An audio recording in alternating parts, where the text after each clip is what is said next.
you may know if you're returning, we're doing a parenting parenting series.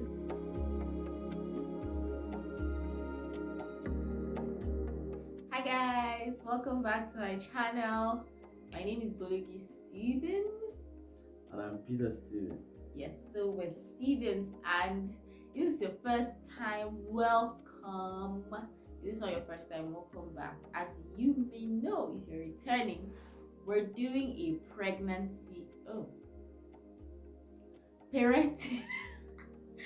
parenting series, right?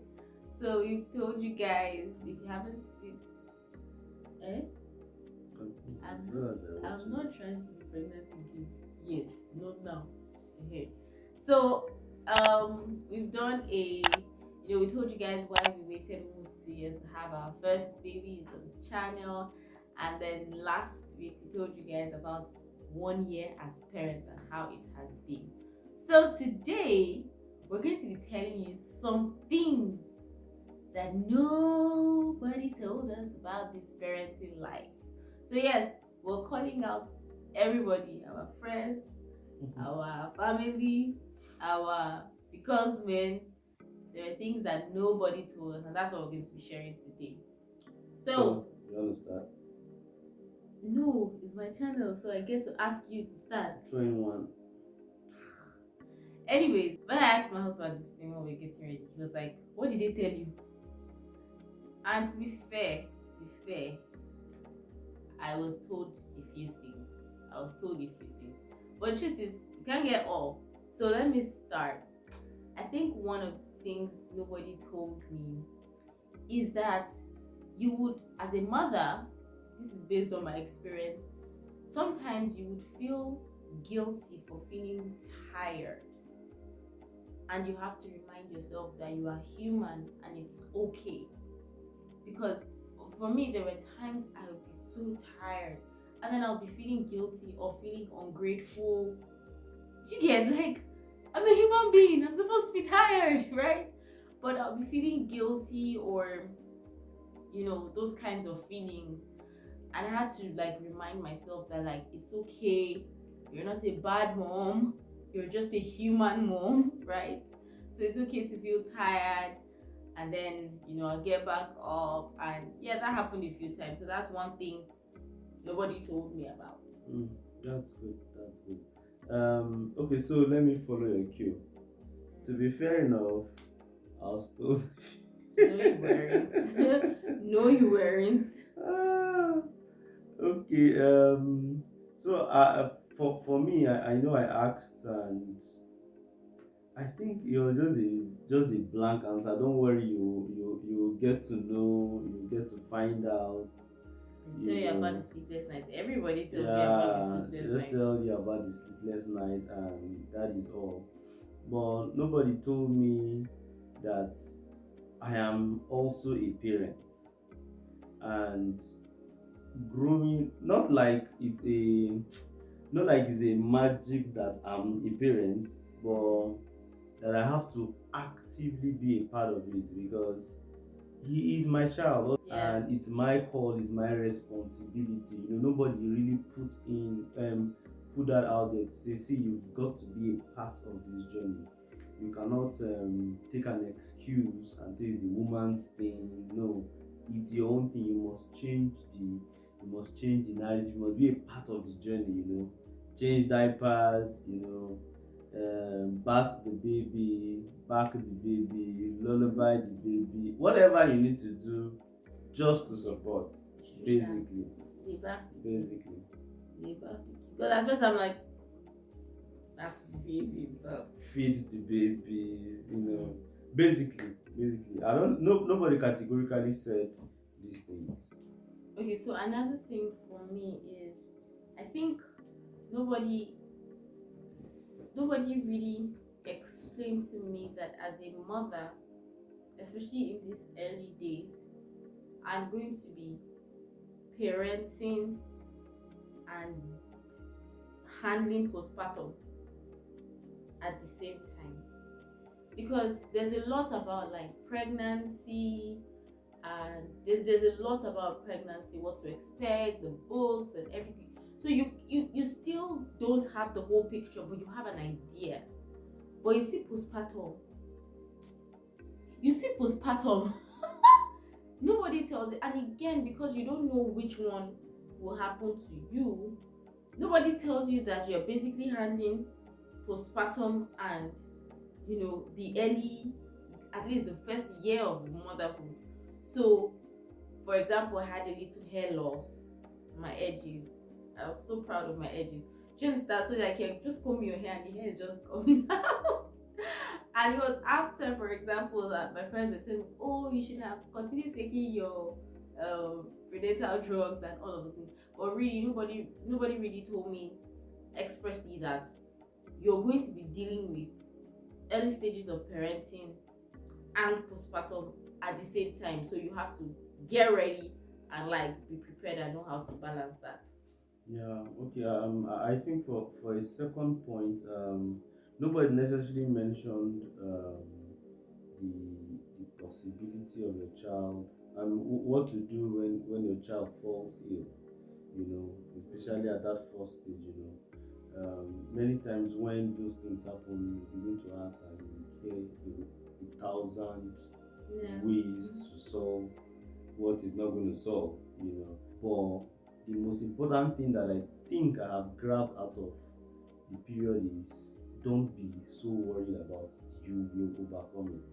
You will go through it. The general thing people just said was you go rough am. Okay, yeah. So no, nobody categorically said don't allow this to cause so much panic, even though you can't determine how you will react. Just you will be able to handle the problem. It will be fine with the child and all of those things. These things may look small and irrelevant information, but they can help you through the journey. Because if someone prepares you before time, when you encounter that particular issue or a similar issue, you will navigate it a lot better, and all of that. Okay. I think this one they said it, but like the reality will really, really dawn on you. That it takes a village. It takes a village. I'm saying this point not necessarily because they didn't tell me per se. Well, nobody directly told me, but I've heard it before that it takes a village to raise a child. Now, of course, there are boundaries. There are things that as parents you have to say, okay, this we would allow for our child, this we will not allow for our child. If you have people helping you, you give instructions, do like this, do like that, you ask questions and all of that. But honestly, it takes a village, guys. Kudos to people that do it alone, especially people that are not in the same vicinity, whether state or country, as your family or friends or close friends or whatever. But it honestly takes a village. Like, I was really grateful for the help that we got,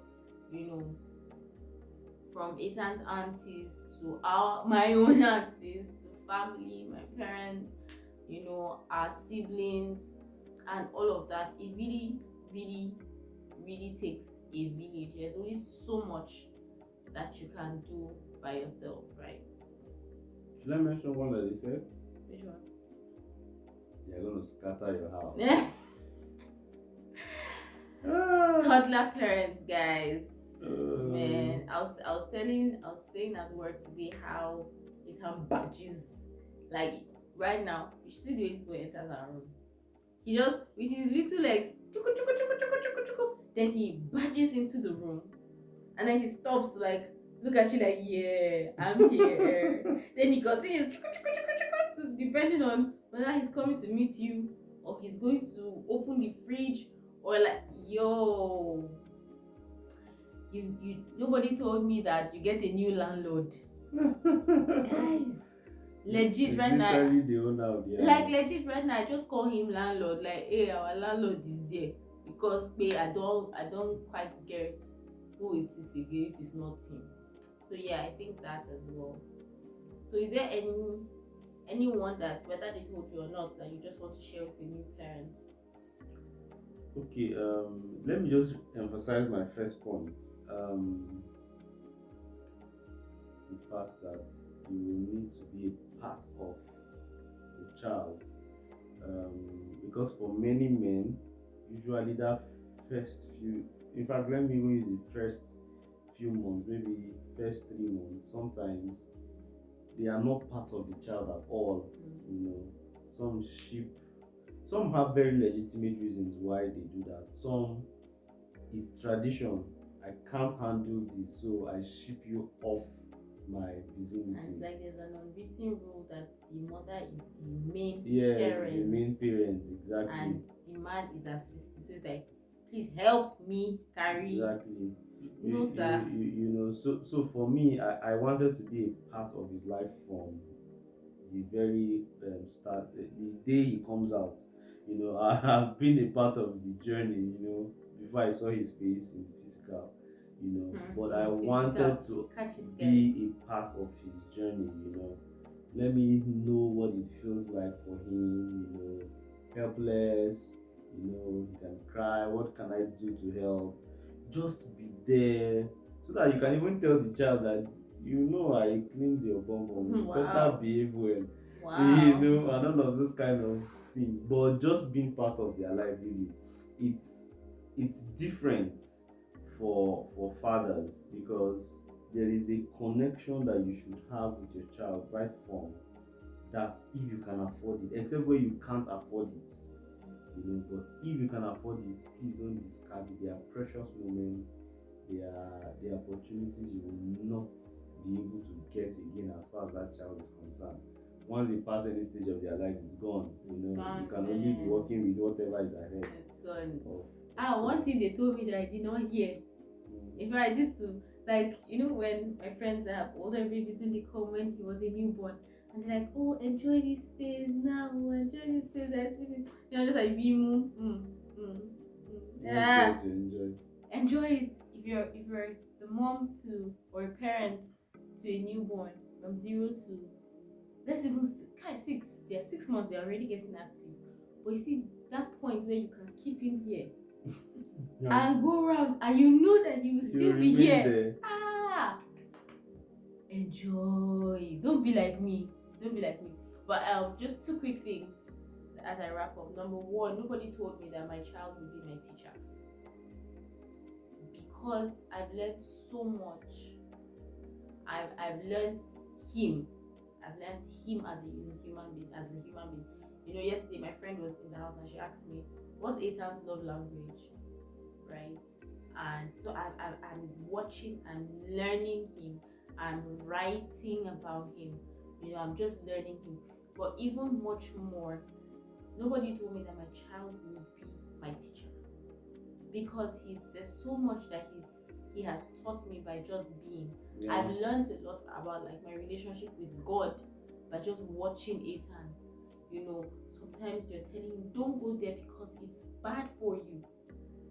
But he doesn't understand that. He just wants what he wants, and it just shows that, oh, this is a baby. So it just lets me know that sometimes we are being like babies to God. Mm-hmm. And he's like, no, don't do that. It's bad for you. And you're just like, yeah. Or sometimes there are times when I'm trying to maybe feed him, and I'm trying to help him get fed.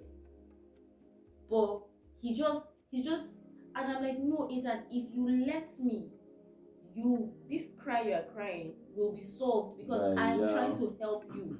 So can you let me help you? So a lot of things, like just watching him be himself, be a baby, I've learned so much. So nobody told me that my child will be your teacher, my teacher. Mm-hmm. And finally, I think I kind of heard this, to be fair, but I've seen it again. The love you have for your child, it's a different kind of love. You have never felt that kind. Now, I'm not part of the argument of is it higher, is it less, everybody has their place. Yeah. The way I love my husband is not the same way I love my child. It's not argument of, but like the love you have for this human being, right? It's nothing that can be explained explain with words. Mm-hmm. If you're a parent here as I'm speaking, you know what I mean, Yeah. right? It's just so pure, it's so deep, and again, it just again teaches me about like the love of God, like how He looks at me and loves me so pure. You just want the best for this person, and sometimes the person just do something and you can see yourself in the child. And my son that even looks like me even makes it worse. Like sometimes I see his picture and I legit, like there was a time I saw his face and I'm like, oh my god, this is like literally me. And like that's how God wants to look at us and be like, this is me. Yeah. This is me. Yeah. This is me. True. Right? And sometimes he just does things that Ethan legit makes us laugh. Like he genuinely, like you are genuinely laughing. He just makes us happy and makes me laugh. So that's as well. I don't know what to use to name that point, but yeah, that's it. Yeah. Okay. On a final note, one of the things that I see consistently, I think you said that partly, is the mystery and the wonder dimension of God. Ethan is a revealer of that. Watching them transit from one stage of growth to the next. You used to say something that who told them that they can try this at this point in time. The day he took his first crawl, the day he was able to sit up, the day he said, let me try walking, what ignited that, it just shows you the mysteriousness of God, that God is just beyond understanding and explanation, and just seeing every of these actions just proves more and more that God is alive, God is present, you can't deny his existence of God. Because by the time you are denying one, he's revealing another one to you. You are denying this one, he's bringing another one to you. So it's really awesome. I think that's it. Yeah, so no matter how much we tell you or anybody tells you, you're still going to experience new things with your baby. Sure. So as much as we said we're calling out our friends and loved ones, sometimes you get it, because no matter how much you tell somebody, their experience will be different, even though there will be similarities. But it's still important that you share with those that are, especially those around you, especially fathers. Mothers share and sometimes overshare. But fathers, especially new fathers, find a community of brothers that know what you're going through and learn. And if you're a father to be, start hearing these stories now and start learning. So there you have it, guys. Some of the things they didn't tell us. So far, so good. I hope you learned a thing or two. Feel free to let us know in the comments some of the things they didn't tell you about parenting if you're a parent, right? What you've experienced. And next week, we'll be telling you how parenting has affected our relationship. Spilling all the tea, becoming candid. Because this 1 year, just wait for next week. But before then, don't forget to subscribe to this channel. Don't forget to like this video, to comment, engage, and please share this with somebody, a new parent, an expecting parent, an old parent, a veteran parent. Just share this with somebody who's sure to entertain and uplift them. Alright guys, till next week.